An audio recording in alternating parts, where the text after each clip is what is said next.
In the grimy, rain-soaked streets of Detroit, a woman's cry for help turns into a beacon of hope, love, and redemption. Meet Martha, a brilliant engineer who lost everything, and the billionaire who gave her a second chance. Detroit, winter, rain poured down, drenching the already dreary city. Martha huddled under a frayed canvas bag, sitting beneath a rattling metal awning. The cold seeped into her bones, but it was the bitterness of her circumstances that chilled her to the core. She had once been a respected engineer, working on cutting-edge technology. Now, she was a homeless woman, her world reduced to a worn bag containing a few old certificates, a thick technical notebook, and a half-dead ballpoint pen. She clutched the pen like a treasure, a remnant of her past life. 1 year ago, I was designing automated assembly lines for the automotive industry. 1 year later, I'm calculating whether stale bread is safer than expired canned food, she muttered, half convinced, half broken. At that moment, the side door of the building across from her swung open. A flood of white light spilled out, casting an eerie glow on the wet pavement. Above it, a huge sign flickered, bearing the name of a renowned tech company, Innovate Solutions. Martha let out a laugh, the kind that said, "Well, what else do I have left to lose?" She had once worked for one of the company's smaller factories. Getting into Innovate had been a dream come true. Now, just standing outside staring at the logo made her feel even colder. The rain whipped harder, and Martha decided to risk it. She slipped inside, searching for somewhere dry. The night guard was too engrossed in a basketball game on his phone to look up. The city is so kind, she thought. It's giving me free shelter from the rain. The steel door into the testing lab opened, and Martha felt like she had stepped into another world. Not the greasy, cluttered lab she was used to, but a colossal, state-of-the-art facility, high ceilings lined with bright LED lights, gleaming epoxy floors polished like mirrors. Prototype machines lay under covers in perfect rows and giant lead screens flashed system diagrams. Martha held her breath. It was breathtaking. But if anyone discovered her, a soaked homeless nobody wandering inside this billion-dollar lab, she'd be escorted straight back into the storm. Quietly, she crouched behind a rack of spare parts, hiding in the shadows. And then she heard it. "We're about to lose everything." The male voice boomed loud enough to drown out the storm outside. At the center of a circle of engineers stood Samuel Hart, the young CEO of Innovative Solutions, grandson of the founder. He was tall, his tie thrown over a chair, shirt sleeves rolled up, hair a mess. The face that usually graced Forbes covers was twisted now with fury and despair. "If this automation project fails, we lose the international contract. We lose the investors. We lose market trust, and Innovate Solutions will no longer be Innovate Solutions." Samuel roared, his voice echoing through the lab. Martha watched as the engineers exchanged glances but kept their heads down. One stammered, We've tried every algorithm, but the system keeps crashing." Another shook his head, "Not enough time, sir. Only 48 hours left." Martha propped her chin on her hand, sighed, and whispered, "Looks just like a bunch of students at finals who forgot to study." Teacher yelling, students silent as clams. Samuel slammed a pen onto the table with a dry crack. He turned, storming out of the engineer circle and over to a corner of the lab. He braced himself on a metal table, head down, shoulders slumped. From where she sat, Martha could see every movement. She clicked her tongue softly. "A billionaire CEO looking exactly like me when I got kicked out of my apartment for not paying rent. Only difference is I lost a rickety bed and this guy is about to lose an empire." Her eyes wandered to the massive LED display, a forest of arrows, boxes, and crossed-out circles. In less than 10 seconds, she spotted the problem. The motion sensor duplicated signals during vibration, tricking the system into thinking the assembly line was tilting, which then ordered in correction downward, an elementary error buried under a maze of diagrams so convoluted no one could see it. Martha let out a soft laugh and muttered, "God, if I had turned in a diagram like this back in college, my professor would have sent me back to kindergarten." She tightened her grip on the bag pressed against her chest. Memories rushed back, sleepless nights over blueprints, heated fights with colleagues to defend her designs. The engineer's blood boiled in her, stronger than the cold outside. Her heart pounded. Martha lowered her head and whispered, only she could correct it. The words dissolved into the rain, but for Martha, they marked the turning point. The lab was heavy with silence after Samuel's final outburst. The engineers whispered among themselves. But no one had a solution. A few were even packing up their laptops, exchanging furtive looks that clearly meant time to update the resume. From her hiding spot behind the parts rack, Martha bit her lip. She knew she couldn't stay silent forever. A part of her wanted to stand up and scream, "You idiots!" But another voice inside reminded her, "Wake up, you're just a homeless woman in a torn coat reeking of rain. Who's going to believe you?" Then Samuel slammed the steel table again. The sharp sound reverberated through the lab. His hoarse voice followed, "If we can't fix this, then it's over." His face was twisted in despair, so raw it made Martha's chest tighten. He wasn't a billionaire CEO anymore, not in that moment, just a man losing the fight.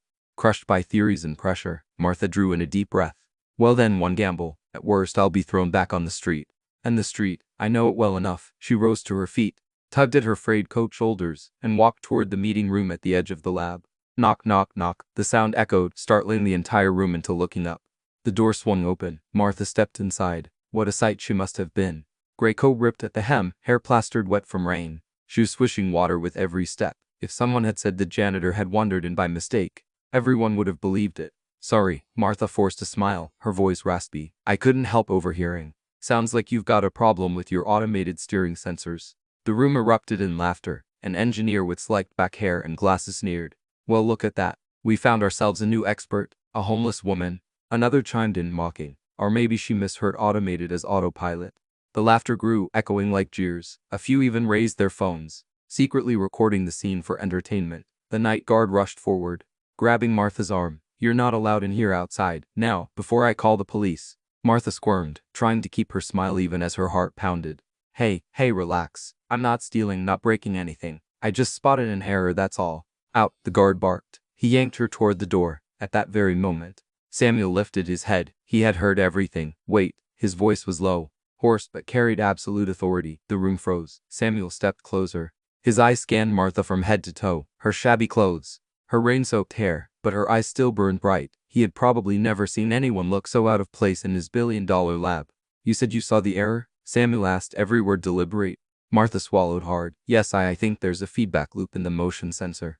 It makes the automated system misinterpret. More laughter cut her off. Oh God, hear that? She even knows the word echo. Probably read it in an old newspaper somewhere. Samuel raised his hand. Silence fell instantly. His gaze stayed locked on Martha. Let her try, Mr. Hart. You can't be serious, one of the lead engineers protested. This is classified information. An outsider, I said. Let her try. Samuel's voice sliced through cold and final. No one dared argue again. The guard released her arm. Martha stood frozen, hands trembling. Great. I was just trying to sound clever. And now he actually agreed. Samuel handed her a marker and pulled a whiteboard closer. Right. Martha took the marker. Her fingers shook, but in her mind, everything was crystal clear. She erased a few messy loops and redrew a simple diagram. 3 main sensors, a single connection line, and a red slash exactly where the feedback occurred. She inhaled deeply, then spoke. Her tone steady, laced with a touch of sarcasm to keep her nerves in check. Here, this is the issue. You're letting the motion sensor send duplicate signals. The assembly line thinks it's tilting, then corrects. She paused, her eyes meeting Samuel's. Basically, it thinks it's a crane trying to lift itself. The room went silent. The engineers crowded closer to look. One frowned. There really is a loop here. Another muttered. How did we miss this? Martha smirked faintly. Because you turned it into a labyrinth when really it's just like fixing a jammed door latch. Samuel studied the board, then turned to her. For the first time that night, his eyes lit with a spark of hope. What's your name?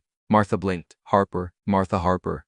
Former engineer, current official occupation, rain-dodging expert under awnings. A beat of silence. And then, unexpectedly, Samuel chuckled softly. The sound was brief but real. All right, Harper. Tonight, you're invisible no more. Martha exhaled, relief washing over her. Inwardly, she thought, well, at least I've reclaimed a little piece of light. Even if I'm still wearing a torn coat. The air in the lab that night felt as thick as engine oil clinging to the steel walls.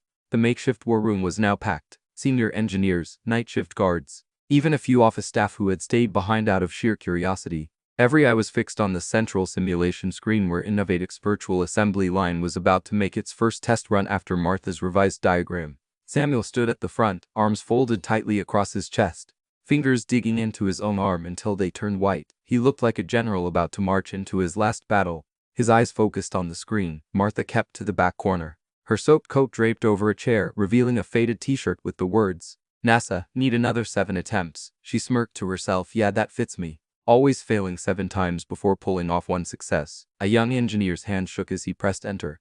The screen flashed. The virtual assembly line appeared, sleek, gleaming, running in automated mode on a simulated factory floor.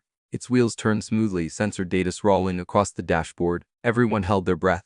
The only sound was the faint hum of processors working overtime.